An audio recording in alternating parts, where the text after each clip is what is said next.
Ujenzi wa kiwanda cha kusafisha maji taka kuwa safi na salama kwa matumizi umeanza katika eneo la Tembetembe, kata ndogo ya Kidutani Mawamba, wadi ya Mtepeni.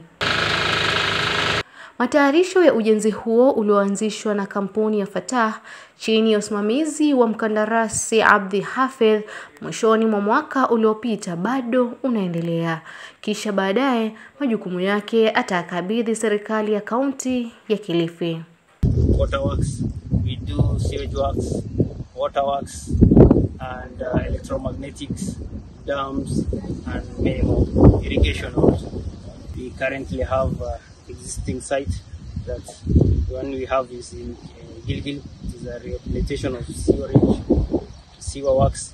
Another we are having at Dandora, Guai, and one for water supply in Kemo, and an existing one in Kakamega where we are doing water supply also. Taratibu za ujenzi huo zimeanza kwa kuchimba shimo za utaratibu wa kusafisha maji hayo na bwawa la kuhifadhi maji yatakayotumika hasa kwa unyunyizaji mimea na ufugaji wa samaki.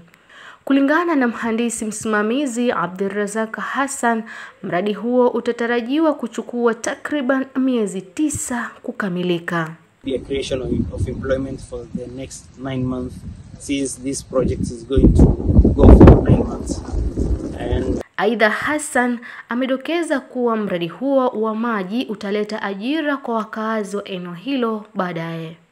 There will be a creation of employment for the next 9 months, since this project is going to go for 9 months.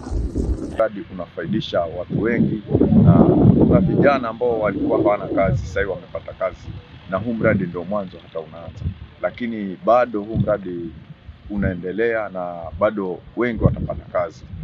That will be in terms of employment creation to the community.